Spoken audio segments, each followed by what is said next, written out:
Please meet Georgie.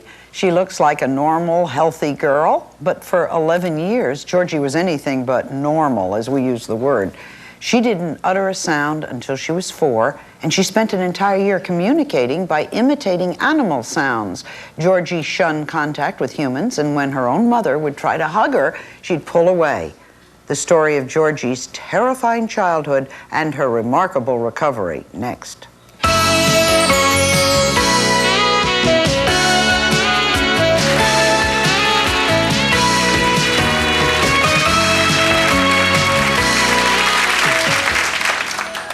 This is a small town in Massachusetts that looks at first glance like what a great place to raise kids. But that's not what Ralph and Melanie think.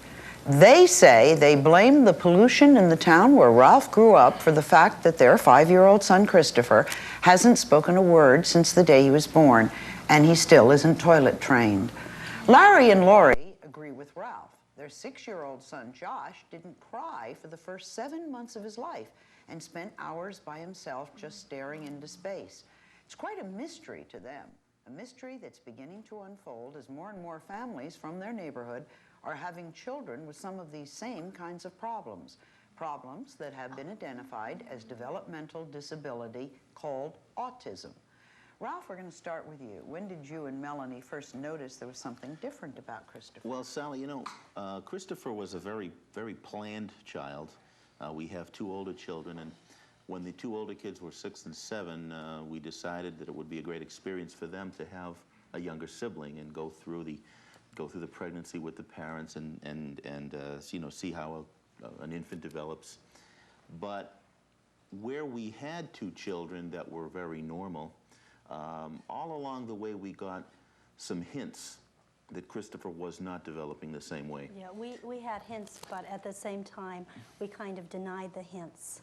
Sure, most of us would. We love Christopher a great deal, and we were hoping for the best for him. And when he was 19 months old, we noticed he wasn't walking. And I was also concerned because he was not yet talking.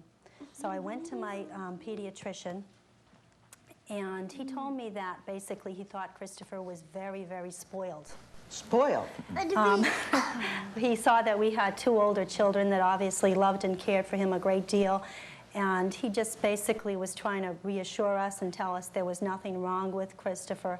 He related a joke about a boy who didn't talk till he was 5, until his mother made him a breakfast he didn't like, and then he told his mother he didn't like the breakfast. So he was just basically telling us we didn't really have any reason to be concerned, and yet inside we were seriously concerned because he was late walking and talking. So as I left my pediatrician's office, I did something that was very uncharacteristic. I burst into tears in the waiting room in front of the receptionist and a whole room full of parents, and I said to the receptionist, "My child, you have to understand, he's never said mama, and he's, you know, getting older." And the receptionist said, "I'm going to save you a lot of time. I'm going to refer you to the early intervention program at the Department of Public Health." So actually, our receptionist made the referral to the early intervention program, and then they did a screening with a social worker and a preschool teacher with Christopher. And what happened? Was that satisfying or horrible? Well, they sat us down in a room and they showed Christopher different types of toys. And Christopher was engaging in very repetitive play activities, lining up blocks and swinging. And they were very, very concerned, and they felt we had a serious problem. And I can remember they looked at me and asked me if I had done drugs or alcohol during my pregnancy. And I can remember just being totally shocked and flabbergasted because my older 2 children were in the enrichment program for the gifted and talented students, and I can see why they had to ask these questions as part of their screening process, but we are the most straight-laced couple you would ever hope to meet. We just did everything by the book through the whole pregnancy. I even made my own baby foods, had all the prenatal checkups. There's always this thing when something is wrong of can we blame the mother, and we're going to get to that as we go along. Now, this is fascinating. Ralph and Larry grew up together in the same neighborhood. And you're blaming that environment for the children's autism, right? Want to explain it? Well, basically, it all started when Larry and Laurie were nice enough to invite my wife and I over to her home for just a comparison of notes, compare notes. You both had autistic children. Let's right. get together and decide what's going on here, And right? Joshua was maybe 8 months older than Christopher. Yeah, we were a little more into the program. That's right. They had already gone through several of the steps, and they were nice enough to share it with us. And we went over to their home, and it was through that evening, I was just banging my head against the wall trying to figure out where I recognized Larry from.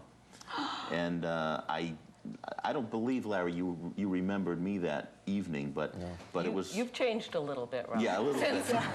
For the last 30 years, But I you would say so. realized that you both grew up That's right. in the same area. Now, what was there in this town, and what do you think caused this? Well, Laurie was very adept at locating people beyond just the two of us, and a third one that lived right down the street from me, Rich Frenette. I met him a couple weeks later. After that, Laurie, with her, I guess you have a background in it, she was able to find out many more people. How many? At this moment, 101 have given us permission to release their information. I know of 4 more than that. 101 people who in some way, they may no longer live there, but in some way are associated with this, and all They're have autistic children. Parent or grandparent, or in one case, a great-grandparent. Had lived in this town. And What this do you is- think happened in that town? Well, we had an epidemiologist from the Department of Public Health who came, and his original trip to Leominster, he asked me if the races and nationalities in Leominster might have wanted to keep their ethnicity and wanted to keep the Italian pure, and therefore there might have been inbreeding. You know, And I told that's him- funny that you say that, because I'm 100% Polish and my husband's 100% Italian, and one of the initial questions the doctor asked us if we had married someone that was related, if we were related to each other. It was such a silly So question. the first thing is blame the mother, and the second thing is everybody in the town sleeping together. He literally drove through the town to see what part of the city, how that neighborhood differed from the rest of the city. Well, what was there in that lovely Massachusetts town? The epicenter of the circle that we have now is Leominster Hospital and the former Foster Grant Company. Foster Grant makes eyeglasses. Sunglasses. Sunglasses. But it was the Foster Grant Sunglass and Chemical Company. Was the area polluted? It was a major, major league polluter. All of us remember growing up through the years, they polluted the air, they polluted the ground, they polluted a river that runs right through the city. And that's when our suspicion was just raised, and our curiosity just took us over. Now, tell me a bit about your child, will you? My son Joshua, at the age of 2, a neighbor said to me, "Aren't you worried about him? Aren't you concerned?" I was at her house and the other kids wanted to go in the pool, and he would sit, fascinated by one thing. Anything mechanical, could sit for hours. No conversation, no eye contact, no language, no toilet training. And I said, I've been to pediatricians, I've asked the questions, and I've been told that you're comparing him to his older sister, and every child's different. And the next appointment, 3 months later, was boys are slower. This is a boy, and boys are slower. And at the 18-month checkup, they said, maybe he's going to be like his husband, like your husband, and he's just quiet. And I looked at my pediatrician and said, my husband might be quiet, but he answers questions when I ask him. It's like, Occasionally, yeah. give me a break, please. But they told me to wait until he was 2. And on his 2nd birthday, I called and said, what now? How old is he now? He'll be 6 in July. And in what condition is he? He is beginning to speak. He is still extremely concrete. He will speak in nouns and verbs, if they're not verbs to be. If they're action verbs, he can use them. He does not understand time, has no concept of relationships, will reverse pronouns. It's like if he's starting to say a sentence, he'll say, wait a minute, how, this time when I say it, I'm supposed to say I, but a minute ago I was you. Oh. And he can't express that, so he'll never get the sentence in the right order, even if he does learn to speak. Disruptive to other children? No, he's extremely quiet. You know, that's an interesting thing about all of the kids. For the most part, all the kids in our group. Autism, there's a very wide spectrum. Two people can be very different and still share the title autism, share the label autism. But in the case of Laurie's two children, my one child, and many, many others, the spectrum is much narrower. There aren't many self-abusive children. There aren't many... The children are all very affectionate. They have very much the similar person. Yeah. What if you go to hug these children? We had to teach Josh how. Yeah. He used to hug backwards. He would allow us to hug his back. Yeah. And we had to eventually get him to face us, but we had to teach him how to kiss, and that took over a year. To teach him how to kiss? To teach him how to purse his lips and get them together and make the motion. Christopher doesn't kiss yet. He does not. He hugs. Yeah. He loves to hug. Christopher is not toilet trained at No, 5. we've had about 5 successes, which was exciting. Laurie said she thought she could hear my screams of joy all the way from her house because we've been trying so hard for so many years. Christopher's never waved goodbye. It's very hard to engage Christopher with toys. They use a technique at school called hand over hand, which means the teacher literally has to go one-on-one and put her hands over Christopher's hands to get him to play. And Christopher doesn't have a sense of danger. We have to leave the doors of our house locked or Christopher will wander. So we have some behavioral problems with Christopher. And the main concern, is the fact that he doesn't understand language. The professionals feel if he understood language, we'd have much of the battle conquered. It's not so much the lack of speech. So he's not only not speaking, he does not understand you, or you feel he does not understand you. There's been some progress lately. Very slow. It's been slow. He certainly doesn't understand nearly what he should. Right. But you know, one thing that his two older siblings would, Christopher, slap me 5. Attaboy. You know, he was. Hey, progress is progress. That's right. And Allison and Randy deserve all the credit in the world for that. They're older sisters. And you have 2 children who have the same. I had a son at 27 months when I went to pediatrician. She said, and of course Jay's speaking in sentences, and I said, this week he said mama for the first time. See? When we come back, maybe this will offer hope, I don't know. We're going to meet another mother whose daughter suffered from autism. Like Christopher, she couldn't communicate. She spent a year making animal noises in order to communicate. We'll find out what happened to her next.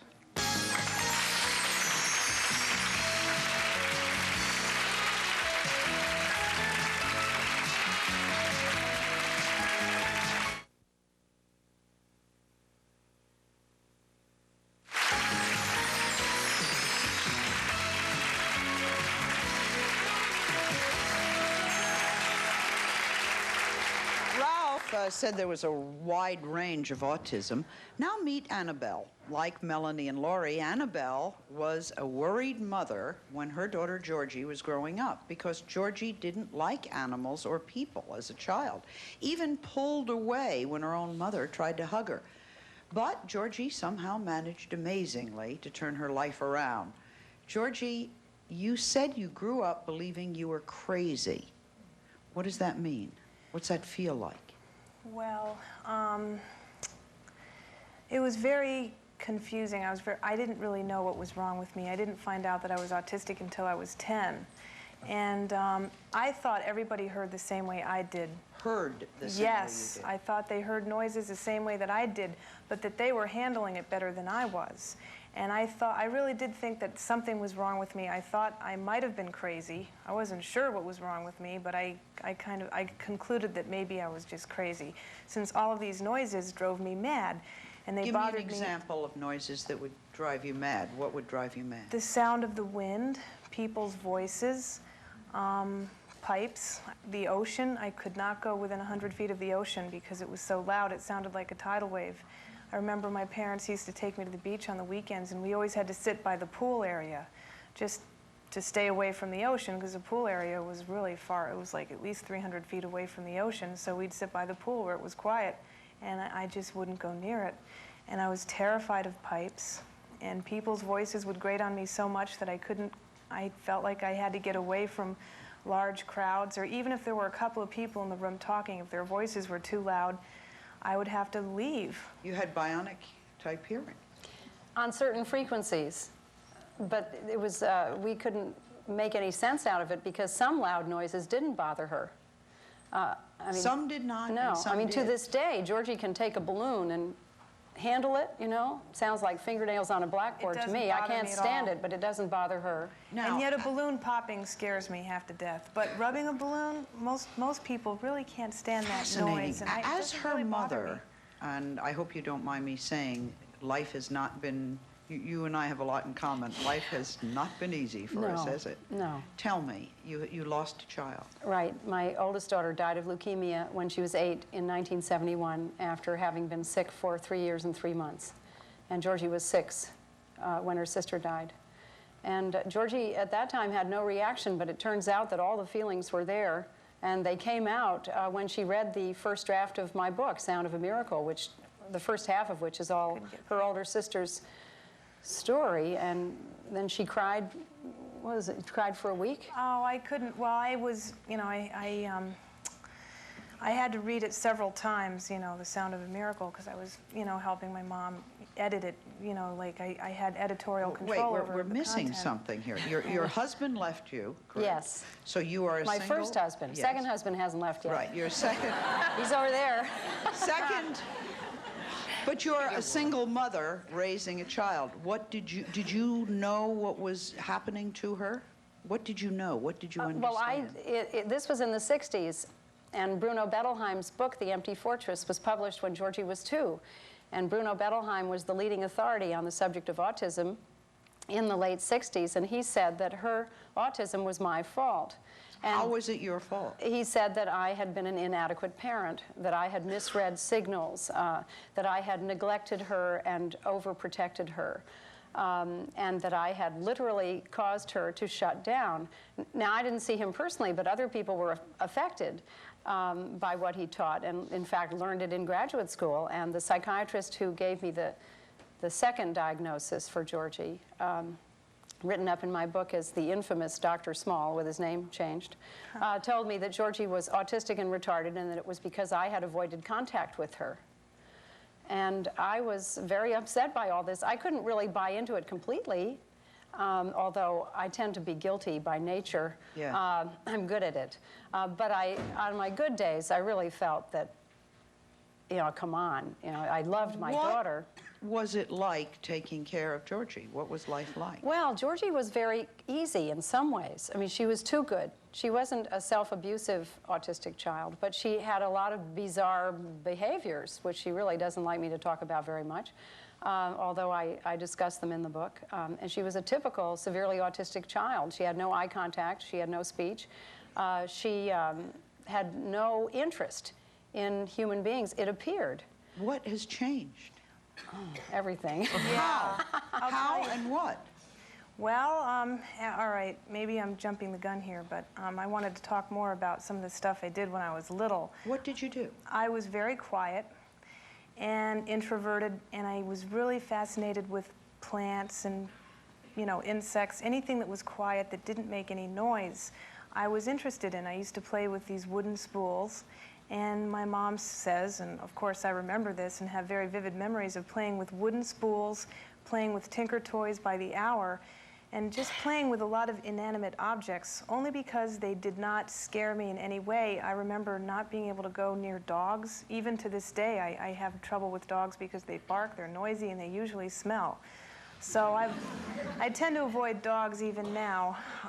But when I was little, I used to really avoid cats, dogs, any type of animal that would have a funny odor to it or that would make any kind of noise. I remember we did have a cat, And just to get rid of him, I used to yank on his tail. And I figured, well, if I do that, then he'll stay away from me. I wasn't doing it because I didn't, I mean, I was doing it because, you know, I wanted to. What made this change? Oh, well, then we get into auditory training, which triggered Georgie's breakthrough. Autistic people have many things that can trigger breakthroughs, and this is not, we don't like to think of this as a cure, but it made the difference between Georgie being able to function independently as an adult, mainstream into a regular school, and behave in a reasonably normal fashion. How old were you, Georgie? I was 11 when I had the auditory training. And how long does auditory training take? 10 days. It's a half hour twice a day for 10 days. It's like music therapy. I had headphones and they played all these different kinds of music with really good tempo, a very wide range of frequencies. And basically they tuned my inner ear and they desensitized my hearing in such a way that the frequencies that used to bother me, that I had, you know, where I had the hyperacute hearing, were no longer hyperacute. After the auditory training, my audiogram was straight and it was normal, meaning that my hearing was normal and that my hyperacute hearing was desensitized to the point where people's voices didn't bother me anymore. Dogs didn't bother me as much. I could actually go up to And a this dog was and done pat by it. listening to music. Yes. Well, it's music played through a machine called an audiokinetron, which is fairly sophisticated. It's a way of filtering out the hyperacute frequencies. And it's developed by an ear, nose, and throat specialist in France, Guy Berard, who has now come over here last month and has trained 39 new auditory training practitioners, including Laurie. Graduated last week. Yes. Do you think this will work with your child? Yes. You believe this will work with, would it work with your child? I'm not so convinced in our case that it would. As I we will said, there are certainly different investigate kinds that, of yeah. autism, and it's We did have hearing tests done when he was 2 to 3 years old, and they told us then that he heard normally. he heard normally. He heard normally. But how do they know if?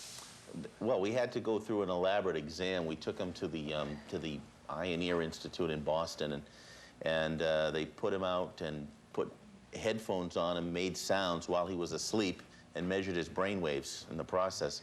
And they tell me that his brain waves reacted normally, and they conclude that he can hear just as well as anyone should be able to. Georgie, are you functioning in society now? What's your life like? I have been for quite some time. Ever since I was 11, I mean, when I was 12, I matriculated into regular Swiss school, Nouvelle École Moser, where I had all of my subjects in French. And then when we came back to the United States, I went to a private school here in New York, the day school of the Church of Heavenly Rest. You've probably heard of it, on 90th and 5th. And then after that, I went to the High School of Art and Design. And then I went to Staples High School in Westport, Connecticut. And then I went to college, University of Hartford, and I graduated from there. And I majored in printmaking and I minored in art history. And in the process, I developed my own business doing caricatures. And then I went to graduate school at Arizona State. And now I'm working for the study of autism up in Newburgh as bad, Sultan. right? Georgie, I have a question.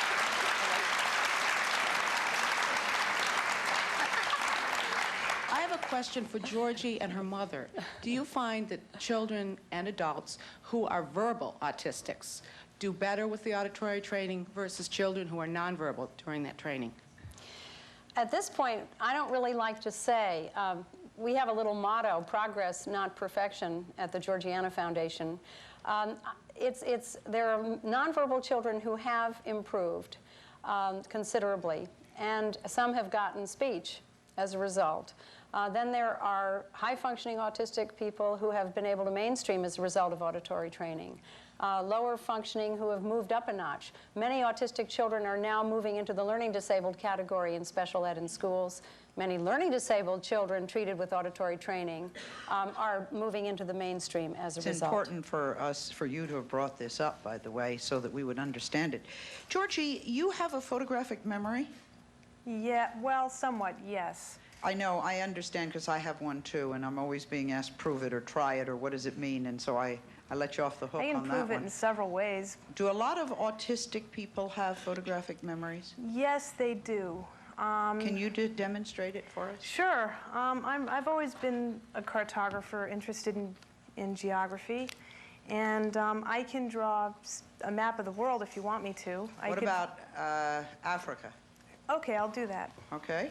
Sure, I'll start right now.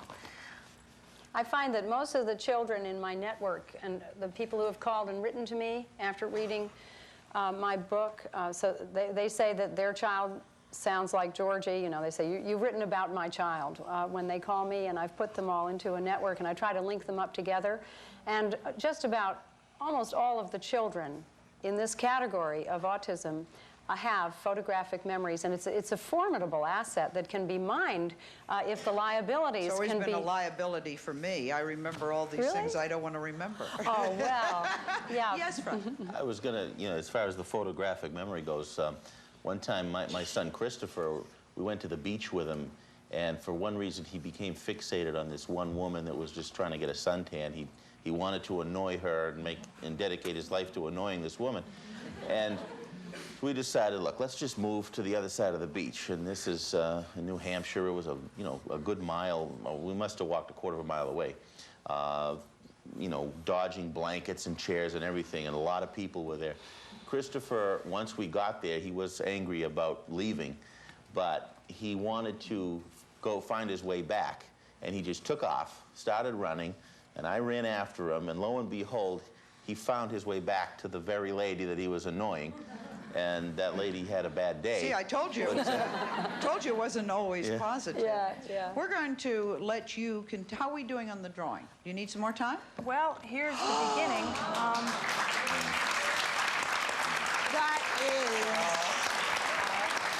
That's absolutely amazing. When we come back, another remarkable story of recovery. We're going to meet a young man who made a major breakthrough. He was watching a movie on television about autism, and we have questions for all of you. Stay with us.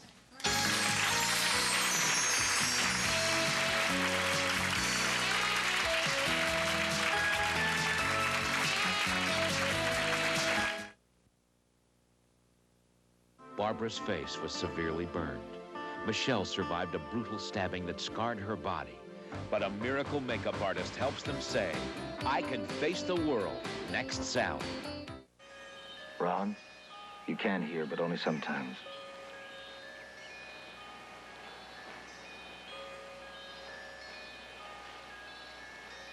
You can see, but only certain things.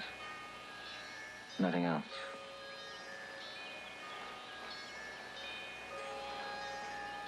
Raunchy, where are you? Where do you go? Where? That was a scene from the 1979 movie Sunrise, about one family's story of their child's struggle with autism. It was while watching that movie on television that my next guest had a major breakthrough in his recovery from autism. This is Judy and her son, Sean. Together, they've written about their life in a new book called There's a Boy in There. Sean, you were 17 when you sat down with the family to watch Sunrise. Could you tell us what happened? Well, that was actually a turning point in my life, because up until that point, for 17 years, I had no idea that anybody else in the world could have behaved like I did. I felt like I was the only person in the world who behaved as badly as he did. And then when I saw that movie, I thought to myself, my God, there's somebody else that actually did things that I did when I was that age. So in a way, it really depersonalized it in a way, and made me realize that, you know, maybe I wasn't such a bad person after all. And then my mom and I talked about it. That night? Yes, that same night. Tell me about that. It was really a major turning point in my life, because we talked for several hours after that, and I was scared to death to ask her the one question that I had on my mind, and that was I actually autistic? So finally I worked up the courage to ask her about it, and she confirmed it for me and made me realize that, yes, I did have autism, and it helped me to recover. It wasn't the movie itself really didn't act as a quote-unquote cure. It was just the timing was right, and it enabled me to tap into somebody else who was actually like me at that age. Judy? We had just moved to California, too, from Ohio. And, you know, an autistic child doesn't like to have an ashtray moved on a table, let alone selling the house, the cars, everything, changing to a new school system in a state he'd never been to, but had certainly looked at a lot of maps of. And so we turned everything upside down, and when we did it, my husband and I thought, are we going to kill him? I mean, it's just, is this change going to be something he can handle? Well, it was, because it put him in a school system where no one knew him, and he wasn't the butt of all their teasing, which had been the case in the school where he'd grown up. Everybody knew to avoid him. He had no friends. He didn't know how to speak to people, even though he was verbal. He didn't know how to talk to kids or to anybody else. And when he did speak, it was rote stuff. He would ask you if you had ever been to Nebraska, and if you answered that, he'd say, have you ever been to South Dakota? And he'd go through the 50 states. And that was his conversation until this night, when, as he said, he was 17, and he said to me, Mom, I'm autistic, aren't I? Which, first of all, was a question unlike anything he'd ever asked. And though we had explained it to him in the past, it never mattered, because the words until that moment just didn't sink in. And I said, yes, you are. And we talked together for, I think, 3 hours. And I didn't move a muscle because I thought, am I hallucinating? You know, I mean, he would say things like, I remember the things that I did. I remember everything. And I'd say to him, why did you throw the crayons down the register? Which was a big thing of his for 3 years. And he'd say, because I loved that. It gave me great pleasure to do that. So I was able to ask him things from about 6 months of his age on, and he remembered everything and explained what he was doing. Oh, Ralph? Mrs. Barron, I'd like to ask you a question, if you don't mind. We met Sean and his mother in Boston. We spent an afternoon with him, and you met my son this morning. You spent a couple hours with him in the room. Mm-hmm. Could you just answer my question? Draw a comparison, if you would. Does my son Christopher remind you of the way Sean acted in any way at the same age? Not really at all. Your son, I would love to have had Sean behave the way your son does. Sean was, until at least the age of 12, he was a blur. He never stopped moving, ever. He fell asleep at night, I think because he was so exhausted, and when he did, thank God, he slept the night through.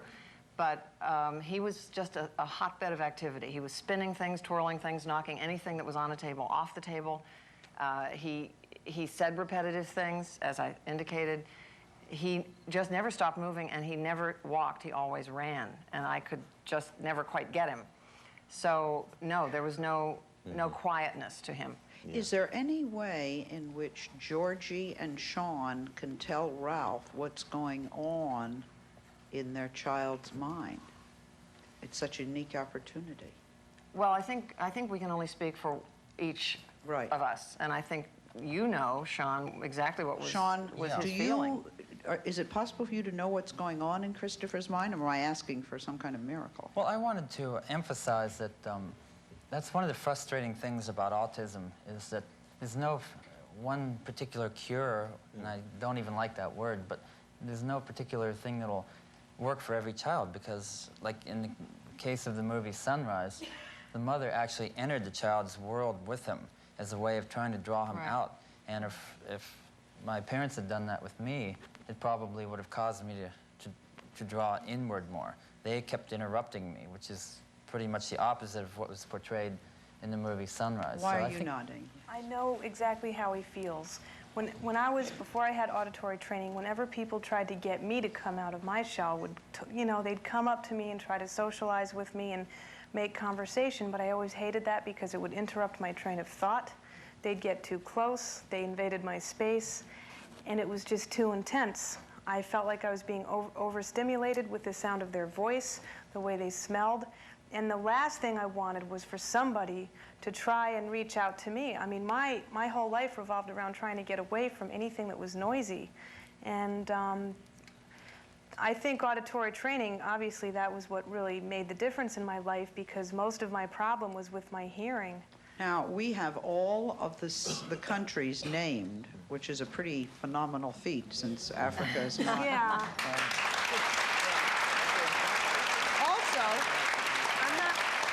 Also, I think it's important, can we find out about you've gotten married? Yeah, I'm married now. Would you like just to had tell my me first about that? anniversary. Well, my husband.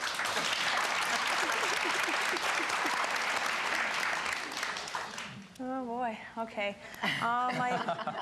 My husband's great. I wish he was with me right now. Boy, do I wish. But he has to work, you know. Somebody's got to stay home and take care of the house, and he's a home improvements contractor, meaning that he does remodeling for people and paint jobs, and you know, he'll replace a door here, window there. He'll add an addition onto somebody's house. And that's what he does for a living out in Oregon. He's got his own business called Thomas Home Improvements. And of course, I've got my job, and he's got his. So and we're really happy. I'd like your family to stand up. Mom, will you introduce the other members of the family? Oh, my husband, Yes? Peter Staley, and Mark Staley, who's 16, and Kitty Staley, and Sarah Staley. There you go. Very good-looking family. Sean, thank you. Sean, did you ever develop a sense of humor? Well, And what do I mean by that? a sense of humor? I wanted to have a sense of humor for a long time because, especially when I got older, I was able to see that there was a wide gulf between the way I related to people and the way others my age did. And I had no clue as to how do you reach out and just start a conversation with people. I was completely out in left field, and I wanted to have a sense of humor. So I tried almost kind of like by trial and error. I watched episodes of Gilligan's Island. As soon as I got home from school, the TV went on. Your poor mother. I didn't think so. Was he trying out a sense of humor? Oh, absolutely. He said to me one day when he was about 10, I think, he said, "Mom," and I said yes because the alarms went off, and he said, "I need a sense of humor." It was like I was going to put it on the grocery list. And I said, "Well, honey," and you know what you say as a parent, I thought, humor is based on a lot of confidence and not fear, which he felt. I mean, as he describes it, he felt as if walls of anxiety were closing him in and that the darkness was going to engulf him if he didn't keep doing these behaviors. So he was trying to save his life by doing them, and I was trying to save his life by stopping them, which was a big conflict in our lives for about 17 years. But he did that. He went and he got joke books out of the library, and he told the punchlines to people, and they'd look at him. Can you do something for us that you might? Well, I remember watching Gilligan's Island day after day, and I remember one particular episode in which like in every episode, they try some foolhardy attempt to get rescued, and it wasn't until years later that they finally did. But I remember one show where they, I think they tried to build this boat out of bamboo, which I guess is the only natural resource available to them on the whole island. And they were trying to build it because they thought it would be big enough to get all the 7 castaways off the island. And of course, Gilligan, true to form, wrecks it. And then one of the characters says, "Well, you're going to have to clean it up." And Gilligan replies by saying, "Well, the 3 of us can do it." And he says, "Me, myself, and I." And I remembered that There's a lot of that in our line. house. A lot of that line. And he'd repeat it to our daughter, Megan, who's 2 years younger than he. Over and over and over. And he said to me, "I'm going to say it until she laughs." Well, when we there come you back, are. we'll meet a doctor who specializes in autism who will tell us if stories like Georgie's and Sean's mean that there's hope for other children with autism. Stay with us.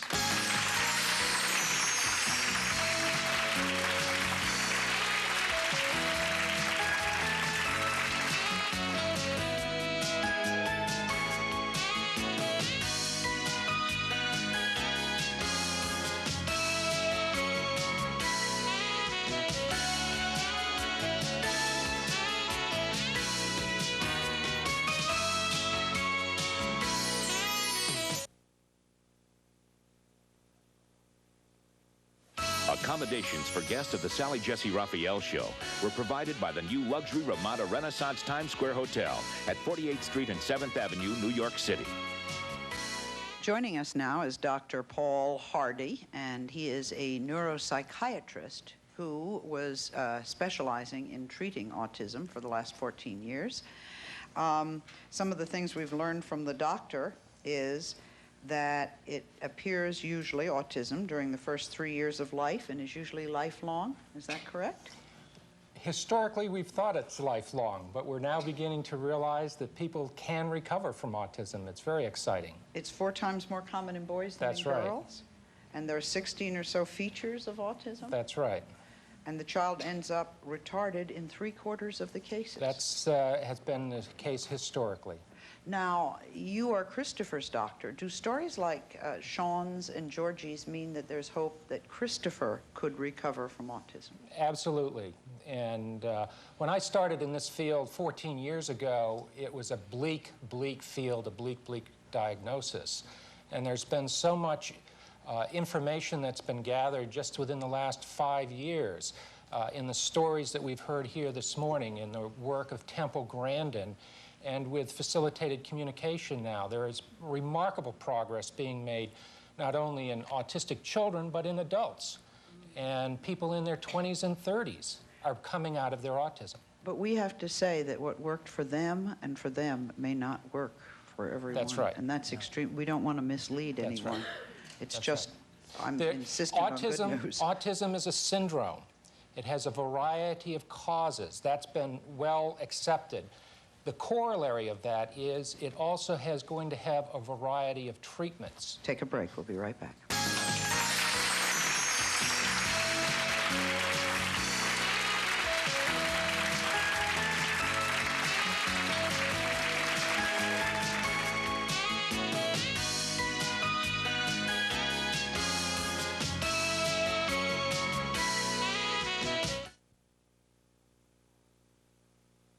Fault. That was what every professional I saw told Question? me, and we didn't have any of this.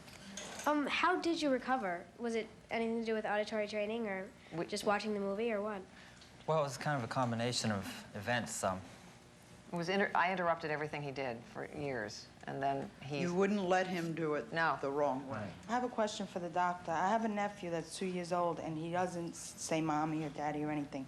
Would that be a form of this autism? Yeah, it would just be a warning sign to look further. Yeah. I have a question also. I'm interested in what breakthroughs have come about with children who haven't spoken, especially if their speech has deteriorated, say, from 3 and after they've reached like certain ages, like 15 or 16 or above. Yeah. There are a variety of reasons people can lose speech. One of the things I've been particularly interested in, and which I think Georgie in part, and more particularly Sean, exhibit, is the relationship between anxiety and autism. Take a break. We'll be right back.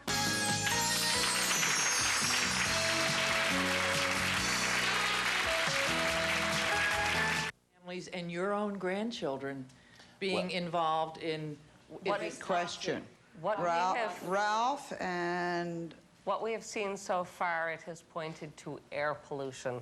Right now, the plant is a shopping mall. But are the people still staying in the same area? My in-laws still live in that area.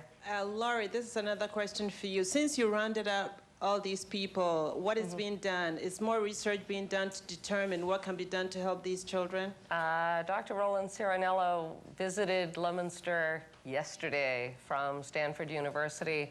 They're beginning genetic testing. We're going to attempt chromosome mapping. It will look for the break in the chromosome which would trigger the disorder. So I want to find out if my normal daughter is safe to have children. Can you address autism cuts across all social and economic boundaries, and auditory training is expensive. Can you perhaps address how people who otherwise couldn't afford it would be able to get a hold of it? Well, the Fox... How much does it cost? Oh, all right. Well, the Fox school system in Arnold, Missouri has had an auditory training practitioner trained to do it in the school at no cost to the parents as a part of the Children's Day for their learning disabled and autistic population. This is an ideal situation. We are hoping to get insurance, that the practitioners will have insurance, which we had. Auditory training cost us $100.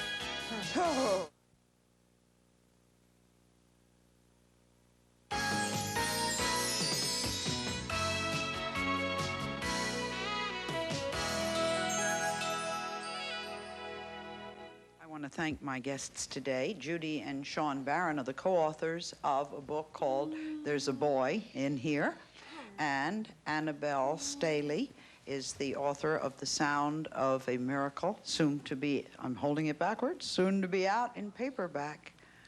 Thank you for sharing with us. It's very important. Some members of our audience will receive, and a promotional fee has been provided by Ruffy's Color Sense trash bags now feature fresh potpourri scents. Color Sense, perfect for the kitchen, bedroom, or bath. Rice-A-Roni. Any day of the week, the flavor can't be beat. Rice-A-Roni, the San Francisco treat. Tupperware, the first name in freshness, has a fresh new look. Call Tupperware in the white pages for a consultant near you. Paul Mitchell Salon Hair Care. We're as good to the environment as we are to you. Available only at fine salons.